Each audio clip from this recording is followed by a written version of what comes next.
Assalamualaikum warahmatullahi wabarakatuh dan selamat pagi semuanya. Untuk materi digital image processing kita hari ini adalah mengenai digital image fundamental. Jadi dasar yang akan dipakai untuk mengolah gambar secara digital gitu ya. Yang pertama ya yang akan kita bahas pertama yaitu elemen of visual perception. Ya, kemudian ada light and the electromagnetic spectrum.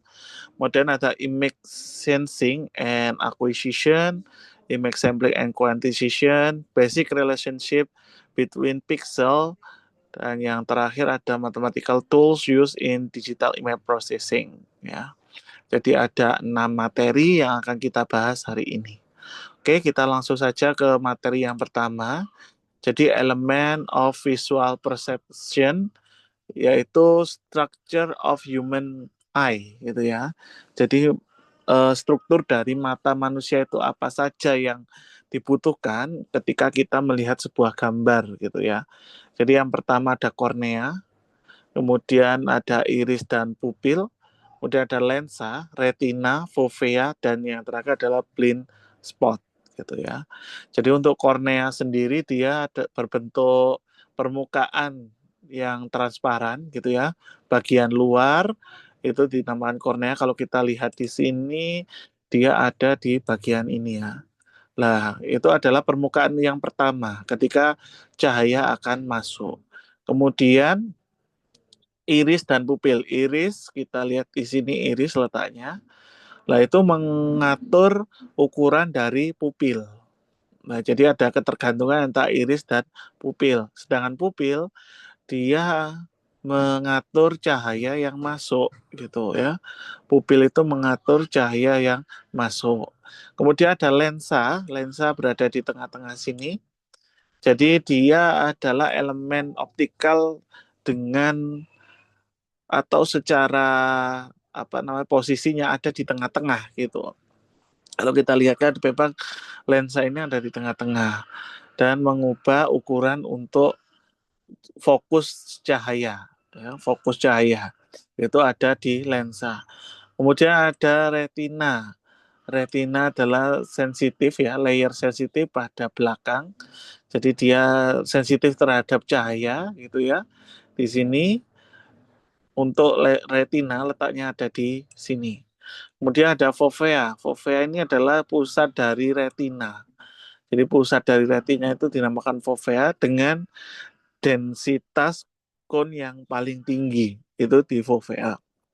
Dan yang terakhir ada blind spot ya. Tidak hanya kamera tapi mata itu juga punya blind spot. Jadi tidak ada yang namanya eh, gambar atau cahaya yang masuk di blind spot, kemudian lokasinya tentunya ada di belakang nerve dan sheath ini ya. Jadi di belakangnya ini. Oke, jadi itu ketika kita ingin melihat gambar, maka kita itu diproses ya. Jadi ada objek, kemudian ada kornea, kemudian lensa, kemudian retina, ada electrical signal, baru kita akan ke otak kita. Oh, ternyata ini gambar pohon, ini gambar mobil, ini gambar lain sebagainya. Nah, itu adalah proses ketika kita melihat, gitu ya. Kemudian yang kedua adalah formasi gambar di dalam mata kita ya. Jadi kalau kita contohkan, ini ada sebuah pohon gitu dengan ketinggian 15 meter dan ukuran atau jarak ya, maaf, jarak di sini 100 meter antara pohon dengan mata kita itu 100 meter. Kemudian untuk jarak dari retinya adalah kurang lebih 17 milimeter. Sehingga ketika menggunakan segitiga, maka yaitu H dibagi 15 sama dengan 17 dibagi dengan 100. Hasilnya adalah 2,5 milimeter. Jadi ini perhitungan kira-kira gitu ya. Gambar yang diterima itu setinggi 2,5 milimeter. Padahal kenyataannya adalah 15 milimeter gitu. Itu yang diterima oleh mata kita. Mata kita tidak bisa langsung mengukur, oh itu 15 milimeter itu tidak bisa ya, tapi jarak atau tingginya gitu ya, tinggi dari sebuah gambar itu hanya 2,5 milimeter. Itu kalau di mata kita.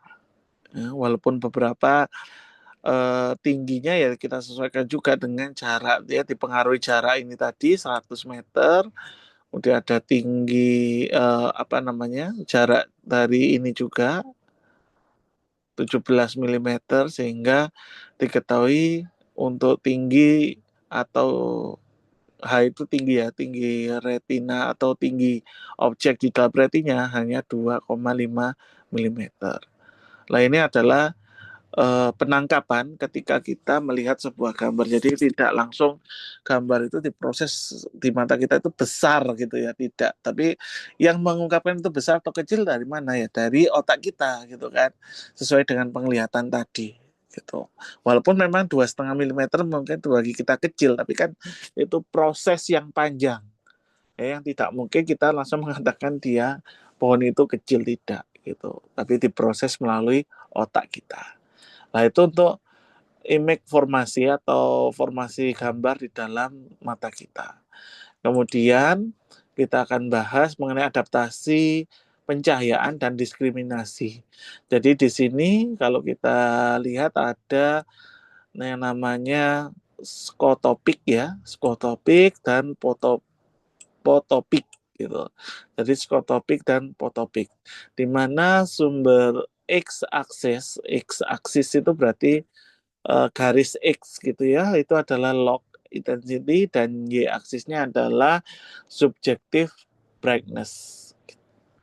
Nah, di mana kita lihat di sini ada dua macam skotopik dan potopik. Nah, skotopik itu untuk cahaya yang rendah gitu. Cahaya yang rendah kita menggunakan ukuran atau kita gunakan skotopik ya. Kemudian untuk cahaya yang cerah kita gunakan adalah potopik gitu. Jadi adaptasi itu menyesuaikan dengan cahaya yang masuk. Jadi ketika mata manusia, mata kita ya pada malam hari itu yang kita gunakan itu adalah yang skotopik karena cahayanya rendah. Tapi pada siang hari kita menggunakan yang namanya potopik tadi. Gitu. Jadi ketika kita memasuki kamar yang gelap, itu pasti kita akan yang cari utama adalah cahaya, gitu kan? Karena kalau tidak ada cahaya, kita tidak bisa melihat melihat itu apa, atau di sekeliling kita itu ada benda apa, itu tidak bisa kita lihat. Tapi ketika ada cahaya yang masuk, lah itu baru kita bisa lihat, gitu ya. Kemudian di bawahnya ya, di sini ini ada sebuah eksperimen dari Weber ya, Weber rasio gitu, di mana disimbolkan dengan lingkaran ini.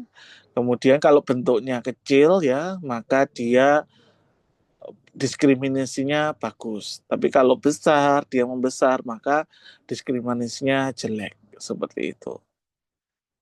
Dan yang ini ya, gambar ini adalah step function ya, atau fungsi perlangkah dari aktual intensitas dan perceived intensitas. Ya, jadi ada aktual dan perceive. Perceive itu berarti dia diterima gitu ya, tapi aktualnya seperti ini. Jadi secara aktual gitu ya, cahaya atau warna gitu. Kalau kita lihat di sini tuh mungkin bisa diistilahkan brightness tadi ya. Itu mulai dari gelap sampai dengan yang terang gitu kan dari sini. Nah, itu kalau kita gambarkan secara aktual, dia akan meningkat kecerahan itu.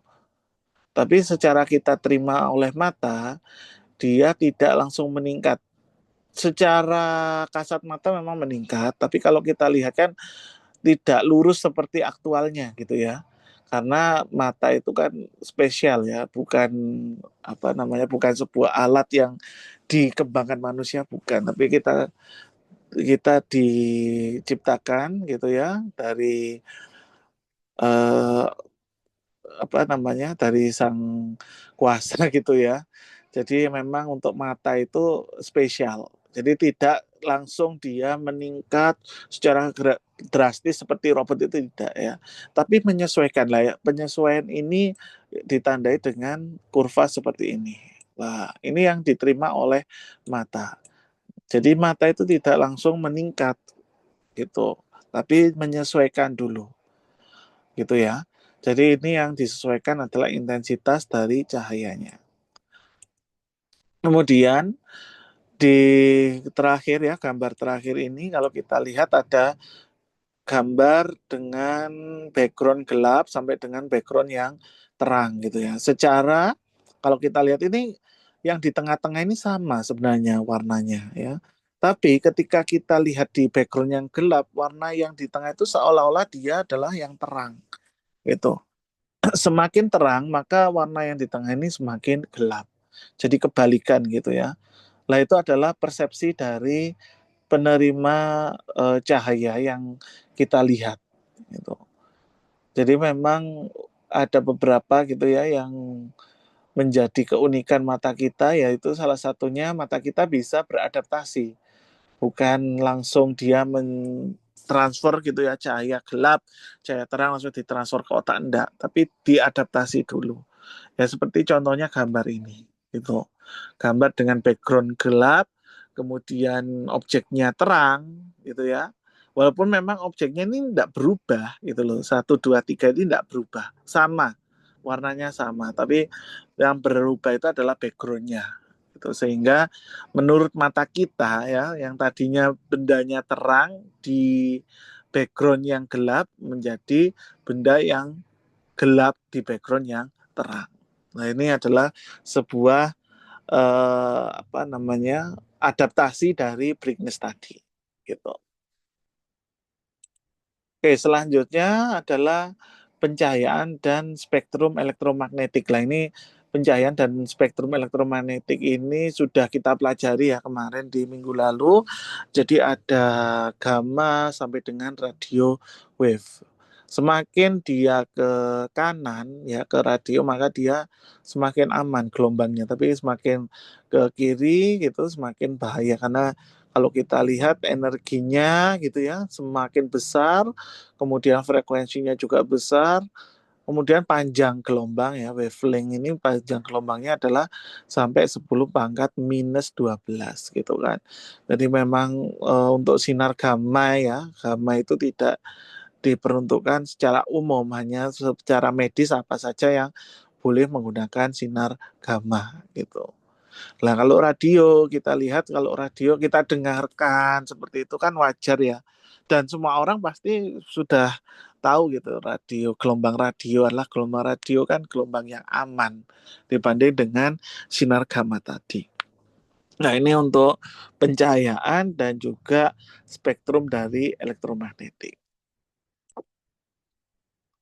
Oke, selanjutnya kita ke image sensing dan akuisisi. Pertama yang akan kita pelajari adalah image akuisisi menggunakan elemen sensing tunggal gitu ya. Nah, ini ada sebuah gambar, jadi ada energi yang masuk, kemudian ada filter ya yang di atas ini, baru dia ke sensing material dan power in, ada housing juga dan voltage waveform out. Ya, secara ini kan gambarnya A, B, C gitu ya. Yang A ini adalah single sensing element. Jadi yang ini yang terdiri dari semua ini adalah single sensing element. Kemudian ada line sensor itu dia berbentuk lurus seperti penggaris. Nah, ini adalah line sensor. Kemudian ada array sensor. Nah, array sensor ini yang seperti matrix ya. Matrix jadi dia punya kotak-kotak gitu ya, ada berapa kotak lah itu tergantung. Kemudian di sini juga kita lihat ada single sensing ya yang menggunakan atau untuk menghasilkan gambar dua dimensi ya.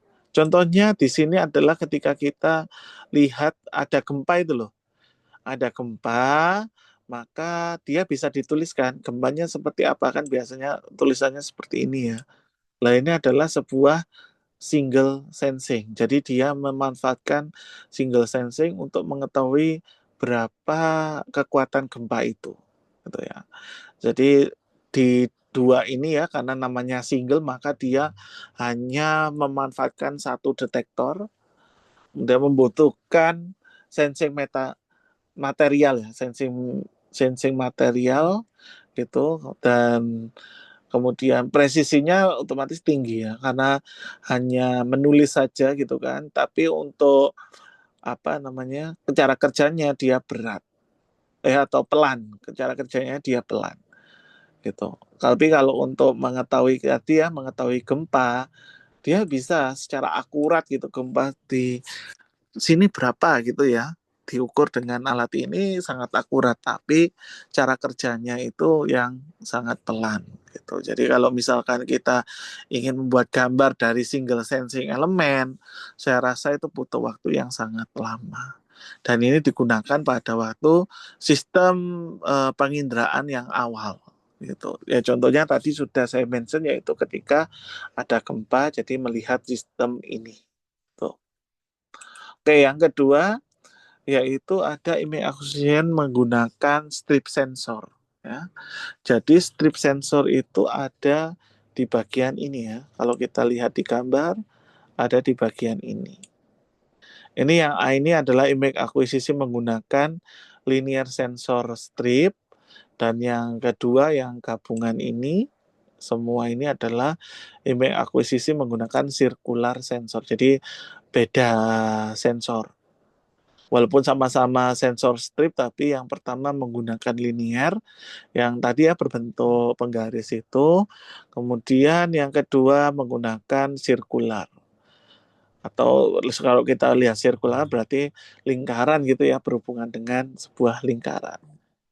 Nah ini masih menggunakan, karena masih ke satu single ya, sensor strip kalau kita lihat masih satu, berarti dia menggunakan satu row detektor gitu ya, bukan banyak. Kemudian dia juga bisa menghasilkan 2D image gitu ya. Dan apa biasanya digunakan pada CT image. CT ya. Penginderaan CT atau gambar CT scan. CT scan itu menggunakan ini, image acquisition menggunakan sensor strip tadi. Ya. Jadi masih sederhana gitu, tapi bisa menghasilkan gambar dua dimensi. Kalau dibandingkan dengan yang tadi mungkin lebih cepat ya yang ini, karena dia punya sensor tadi ya, dibandingkan dengan yang tadi, yang pertama tadi. Oke, kita lanjut lagi ke image acquisition menggunakan sensor array. Nah, sensor array ini itu seperti ini ya, contohnya apa, kita ke proyektor gitu ya. Jadi ada sebuah gambar. Kalau dulu proyektor atau apa ya yang dulu pakai apa namanya, plastik atau kertas itu loh. Kemudian di scan lah, scannya menggunakan ini tadi ya, yang menggunakan sistem penggambaran, baru dia akan digambarkan secara gambarnya secara kertas itu seperti apa. Baru dia akan didigitalkan, outputnya digital sebenarnya.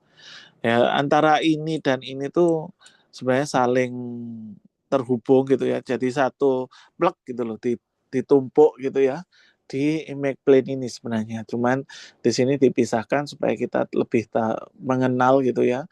Outputnya itu ternyata berbentuk digital gitu ya. Kalau kita lihat di apa LCD kita juga seperti itu. Kalau kalian lihat secara jauh gitu ya, secara jauh gitu mungkin hasilnya berupa gambar, tapi kalau kita dekatkan mata kita maka dia bentuknya kotak-kotak gitu, sama sama dengan hal ini gitu ya, seperti itu. Jadi dia masih menggunakan two dimensi ya, ya walaupun sampai sekarang LCD kan juga dua dimensi ya. Kalau tiga dimensi mungkin sudah bagus ya, kita berkuliah langsung kita di dalam kelas secara visual gitu mungkin ya. Nah, ini kemudian menggunakan CCD dan CMOS kamera. Untuk sistem imaging tadi menggunakan CCD dan CMOS kamera. Kemudian dia juga bisa langsung ya menampilkan gambar tanpa men-scan dulu. Jadi ditampilkan gambarnya secara real time. Nah, ini adalah image akuisisi menggunakan sensor array. Gitu ya. Baik, kita lanjut lagi. Ini masih image sensing dan akuisisi, tapi kita ke sebuah formasi gambar simpel ya, model gambar simpel. Jadi sama seperti kemarin, gambar itu bentuknya adalah sebuah matriks gitu. Ada matriks X dan matriks Y gitu kan. X, Y, ada dua itu.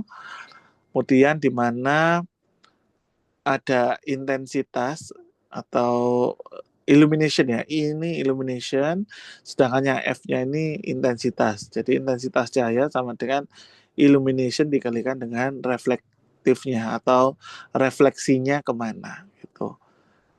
Nah, untuk nilainya sendiri untuk R ini paling besar satu ya, yang paling kecil adalah nol gitu ya.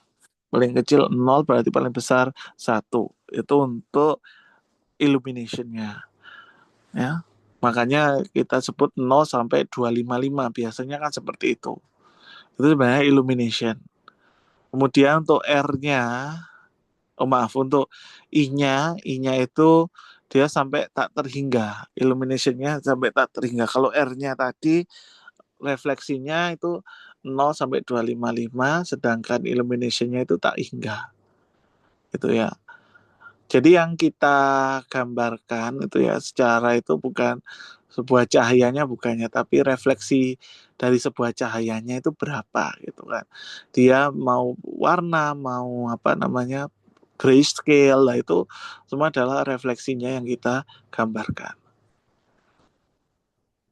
Kemudian secara interpretasinya maka image intensitas adalah hasil dari cahaya yang masuk dengan objek yang direfleksikan gitu. Jadi image intensitas seperti itu. Dan model ini adalah dasar dari apa ya, enhancement dan restoration ya. Jadi eh, peningkatan, enhancement itu bisa peningkatan atau penghalusan biasanya kalau kita artikan di kamus itu penghalusan. Jadi penghalusan gambar dan restorasi gambar restorasi itu berarti dia dari gambar jelek menjadi gambar bagus itu juga restorasi. Itu disebut seperti itu. Oke, kita lanjut lagi ke basic konsep dalam sampling dan kuantitasasi gitu ya. Jadi di sini untuk gambar di dunia nyata ya tadi sudah kita mention bahwasanya dia berbentuk koordinat spasial yaitu fx, y. Kemudian komputer tidak dapat memproses data secara berkelanjutan. Artinya data itu langsung jadi satu itu tidak bisa gitu. Nah, tapi kalau video gimana Pak? Video itu kan gambar. Iya betul gambar memang ya, tapi gambar yang dipecah-pecah gitu kan. Kalau video itu langsung masuk ke komputer tidak akan bisa. Jadi video itu kumpulan dari gambar sebenarnya. Jadi gambar yang dipecah-pecah itu adalah video. Kemudian untuk mengconvert ya real image ke dalam digital, maka kita butuh yang namanya sampling dan kuantisasi. Ya, jadi dua ini yang dibutuhkan ketika kita ingin merubah gambar yang nyata ke dalam sebuah bentuk digital. Tuh. Jadi ya pertama kalau kita lihat contoh adalah gambar yang continuous ya. Di sini adalah gambar continuous.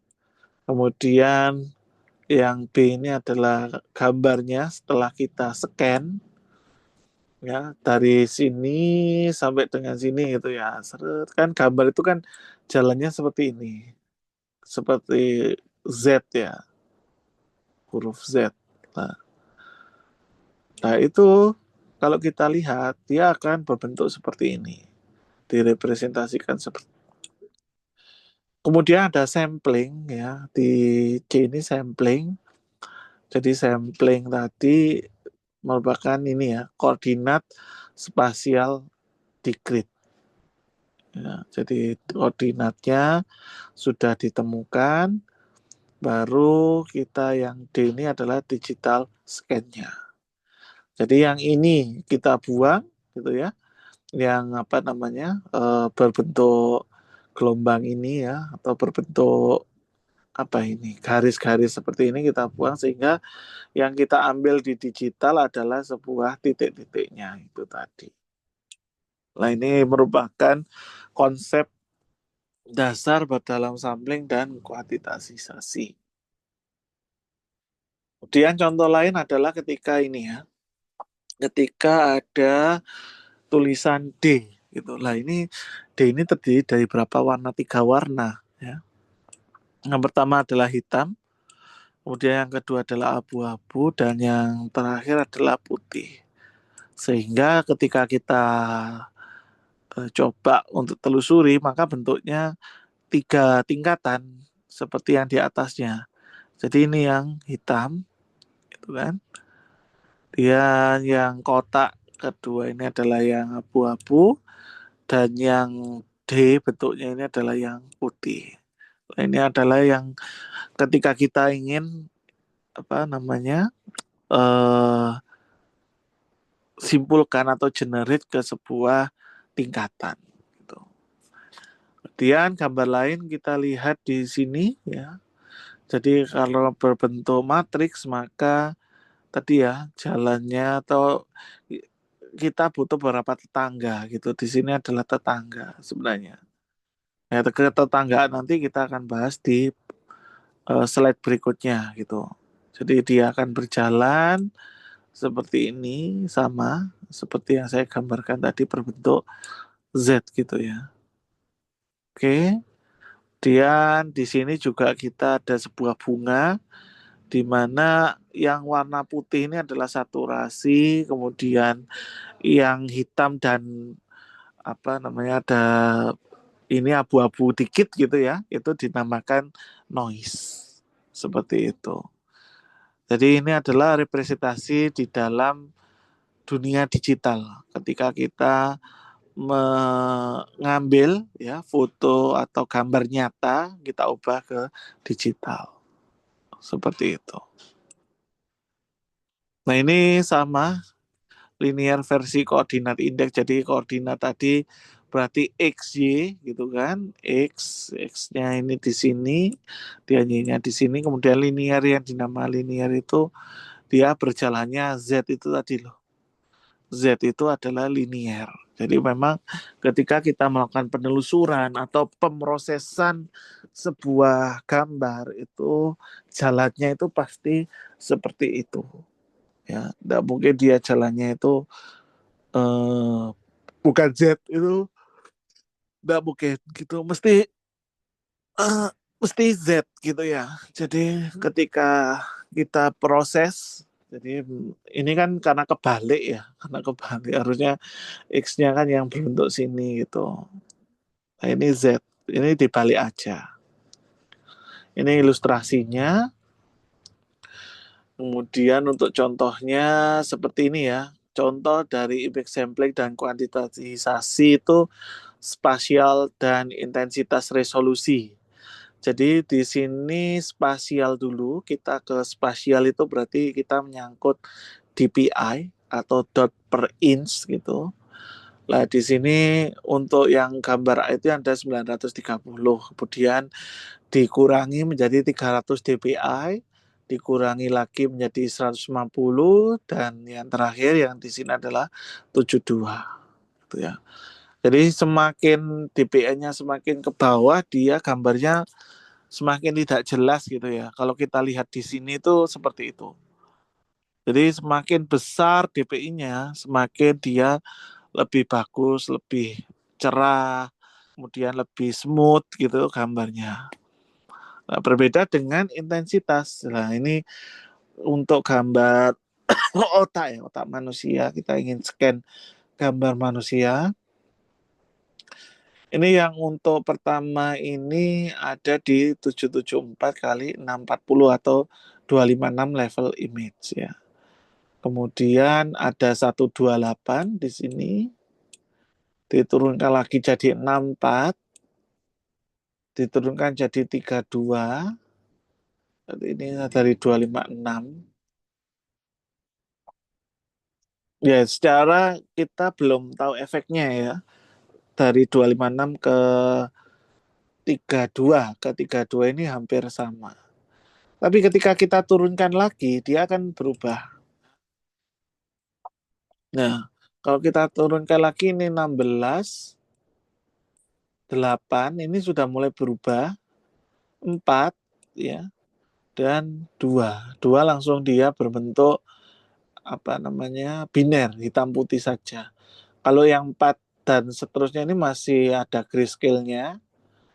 Walaupun ini ada binarnya di sini, tapi tidak masalah ada grayscale sebagian besar. Tapi kalau sudah kita turunkan ke 2 intensitasnya, maka dia akan semakin hilang binarnya, maaf grayscale-nya, sehingga tinggallah biner, hitam dan putih saja. Dan kita lihat lagi ada beberapa gambar ini ya yang menunjukkan level dari terendah ke tinggi. Nah, level terendahnya itu ketika ada sebuah foto yang menampilkan sebuah wajah, itu adalah level terendah karena hanya wajah saja gitu ya. Tapi yang kedua ini medium karena sudah ada wajah manusia gitu ya, kemudian ada kamera, bangunan dan lain sebagainya. Ini sudah medium, dan yang terakhir ini malah lebih kompleks karena wajahnya ada banyak, kemudian anggota tubuh yang lain juga ada ya seperti tangan dan lain sebagainya. Ini termasuk sudah kompleks. Nah, kalau kita coba ke sebuah diagram N dan K gitu ya, N dan K. N itu adalah number of pixel, density, sampling density-nya, kemudian K-nya itu adalah intensitas. Maka kalau kita lihat gambar yang pertama itu posisinya ada di sini ya. Dia sedikit gitu loh untuk K-nya ya. K-nya dia tidak terlalu banyak. Kemudian ke kameramen dia butuh K yang banyak, dan yang ke crowded ya, dia lebih ke N-nya ya. N-nya yang lebih panjang.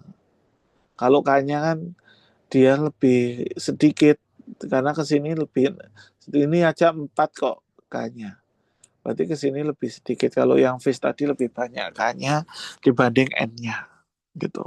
Nah, ini jadi hubungan antara N dan K itu berbanding terbalik.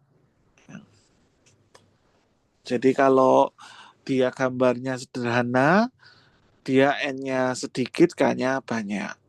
Tapi kalau dia gambarnya semakin kompleks, maka number of pixelnya itu semakin banyak, K-nya semakin dikit. K itu apa? Number of bit ya, number of bit atau resolusi intensitas tadi. Gitu. Nah, ini untuk spasial dan resolusi intensitas. Kemudian kita ke interpolasi gambar. Jadi interpolasi itu ada zooming, shrinking, rotasi, dan geometric correction. Nah, jadi yang pertama ini adalah gambar original yang ini ya. Kemudian dia mendapatkan neckbore, nearest neckbore interpolation.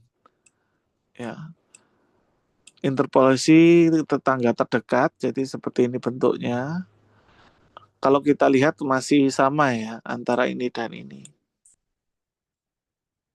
Nah, ini yang kedua dia menggunakan bilinear ya, bilinear interpolation. Kalau lihat kita gambar ke sini, maka dia kelihatan agak buram dikit gitu ya. agak buram dikit. Kemudian kalau sini ke sini, ini menggunakan bicubic interpolation. Jadi mungkin lebih terang ya. Kalau saya lihat sih dari dua gambar ini, yang paling terang adalah gambar yang ketiga. Gitu, yang menggunakan bicubic itu lebih terang ya. Jadi memang secara hasil ya bicubic itu lebih bagus dibandingkan dengan bilinear dan nearest tadi. Kalau untuk ini tadi smoothing ya, atau image interpolation tadi. Oke, kemudian kita akan bahas basic relationship di antara pixel. Jadi ada neighbor of pixel. Nah, neighbor of pixel ini ada 4 ketetanggaan dan ada 8 ketetanggaan. Jadi ada dua pilihan ketika kita ingin memproses gambar itu berdasarkan tetangganya itu ada 4 atau ada 8. Ya. Kemudian ada agency, connectivity, region, and boundary. Nah ini untuk agency ini ada 3 tipe. Tipe yang pertama adalah 4 agensi, 8 agensi, dan M agensi. Nah, untuk contohnya bisa dilihat di gambar ya. Untuk yang A ini adalah pixel yang diinginkan untuk diubah. Maka yang B itu dia menggunakan 8 agensi. Rencananya gitu ya, 8 agensi. Dan yang C ini dia menggunakan M agensi. Dan yang ke D ini dia menggunakan region.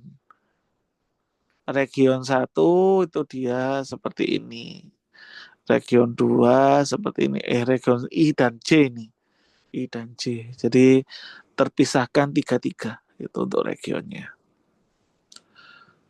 Kemudian ini boundary ya. Jadi menggunakan boundary yang E dan F ya. Dia sudah menggunakan boundary. Tapi ada perbedaan yang digunakan yang E itu dia boundary dengan 8 ketetanggaan, sedangkan yang F itu dia dengan satu linear gitu ya, satu linear untuk boundary-nya. Nah ini sebuah contohnya saja. Kemudian ada distance measure, lah ini biasanya kalian gunakan untuk mengukur ketetanggaan tadi ya. Bisa pakai Euclidean, bisa pakai city block distance, chessboard distance, ataupun Manhattan distance silakan. Ya. Saya tidak harus mengambil Euclidean tidak ya. Ya silakan disesuaikan karena masing-masing itu punya kelemahan dan keunggulan masing-masing. Dan rumusnya juga tidak begitu sulit ya. Di rumusnya simple untuk pengukuran jarak. Oke, selanjutnya kita ke matematika ya. Matematika yang digunakan di dalam image processing. Nah, ini banyak yang keluar yang kemarin kalian pelajari di aljabar linier, kemudian di matematika diskrit itu keluar semua di sini gitu. Yang pertama elemen wise versus metric operation ya. Elemen wise itu jadi dia dikalikan gitu ya. A11, B11, A12 ya seperti ini. Saya punya ukuran image 2x2 gitu dengan B-nya juga 2x2. Nah, kemudian kita ingin elemen wise. Nah, itu berarti dikalikan kedua image itu. Kemudian ada matrix multiplication. Nah, ini uh, matrix operation. Jadi kalian harus masih ingat bagaimana caranya menambahkan gitu ya. Kemudian mengalihkan, kemudian apa lagi? Banyak ya operasi di matriks ya yang harus kalian ingat lagi. Yang kemarin itu di aljabar linier kalau tidak salah untuk materi matriksnya. Nanti coba dibuka-buka lagi aja. gitu ya. Kemudian linear versus non-linear ini juga ada di aljabar. Ya, ada additivity sama homogeneity. Nah, kemarin sudah pernah saya jelaskan dua ini. Additivity seperti apa, homogeneity seperti apa, lah itu dipelajari lagi. Kemudian arithmetic operation, arithmetic itu ya berarti tambah, kurang, kali, bagi, itu semuanya termasuk arithmetic operation. Ya, ini ada beberapa contoh yang menggunakan arithmetic operation ya. Seperti ini gambar NASA, ini ada gambar NASA ini, kemudian ini juga, dan yang ketiga ini gambar apa ya, otak kayaknya ya, manusia atau jantung atau saraf gitu ya. Saya kurang tahu ini gambarnya karena bukan kedokteran. Oke, jadi seperti itu. Ini ada beberapa contoh. Yang pertama ini dia ingin apa, membedakan dua gambar itu apa sih gitu ya. Dari dua gambar itu sehingga dibentuklah kesimpulannya seperti gambar yang ketiga ini. Jadi gambar ketiga ini hasil dari proses gambar pertama dan gambar kedua. Gambar pertama ini dari infrared ya. Kalau kita lihat di sini, kemudian gambar yang kedua dari setting to zero gitu ya. Maka kita gabungkan jadilah gambar yang ketiga. Kalau gambar keduanya ini yang antariksa ini itu kita ingin lihat lebih jelas gitu, ingin lebih jelas, maka kita menggunakan arithmetic operation tadi. Kemudian gambar yang terakhir juga ingin ke sarafnya langsung ya. Kalau ini kan belum nampak ya sarafnya yang ini. Gambar kedua juga belum nampak. Ketiga sudah nampak, cuman masih blur gitu ya, belum jelas. Makanya dia memakai aritmetik untuk melihat saraf itu tadi supaya jelas. Apakah ada kerusakan atau normal sarafnya, lah itu dilihat di situ.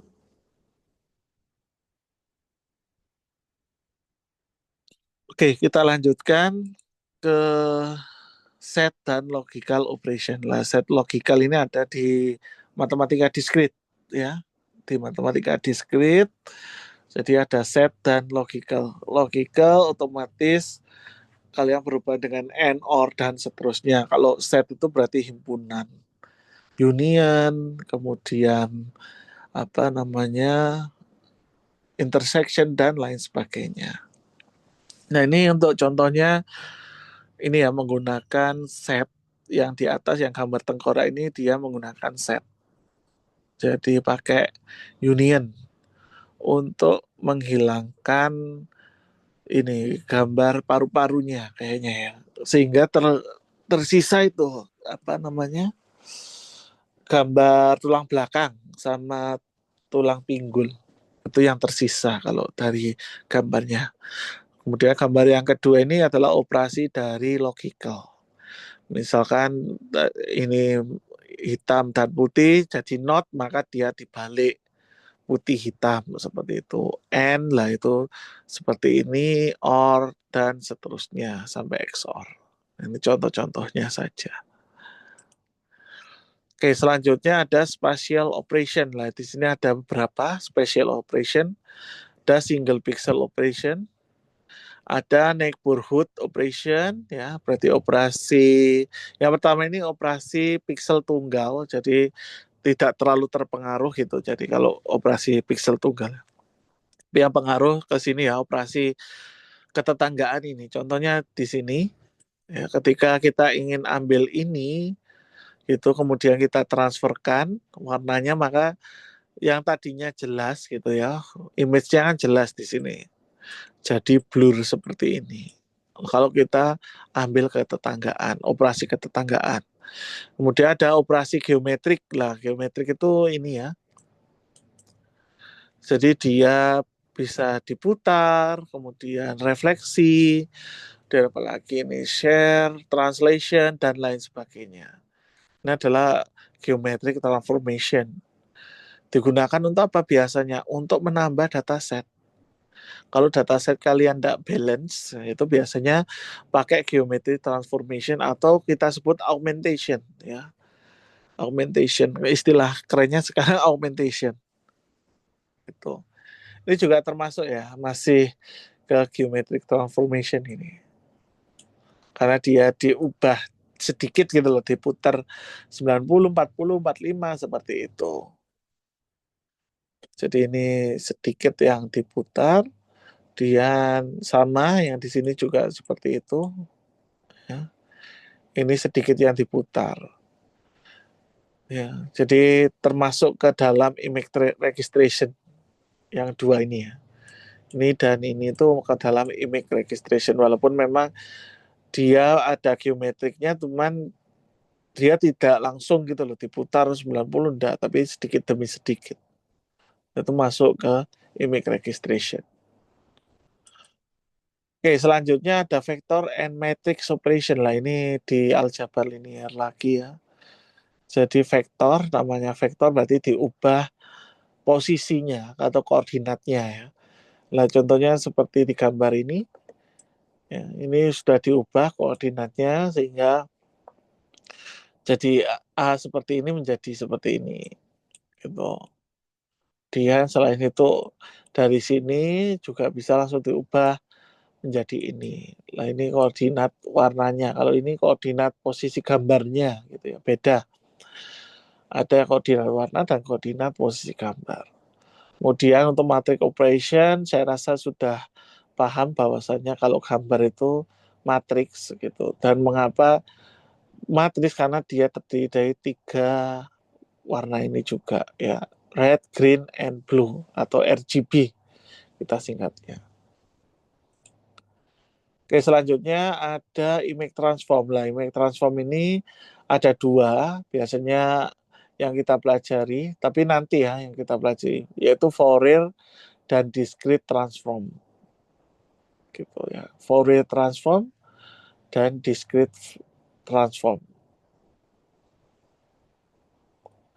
Jadi kalau kita lihat di sini gambar ya, yang tadinya dari layar itu belum jelas gitu kan.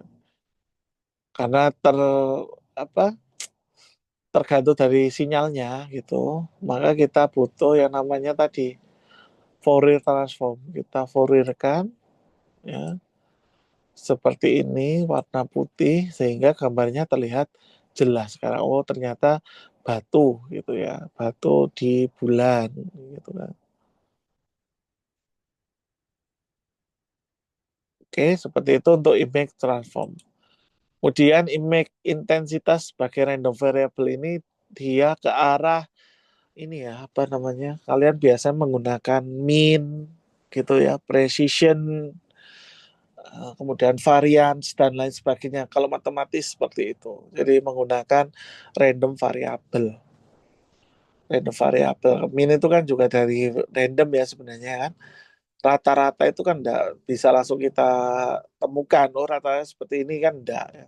Tapi dilihat dari semua angka gitu baru kita bisa mengetahui rata-ratanya. Baik, seperti itu yang bisa saya sampaikan hari ini. Kita bertemu lagi di pekan depan. Jika ada pertanyaan, silakan ditanyakan di pekan depan. Ya, saya tutup. Wassalamualaikum warahmatullahi wabarakatuh dan selamat pagi semuanya.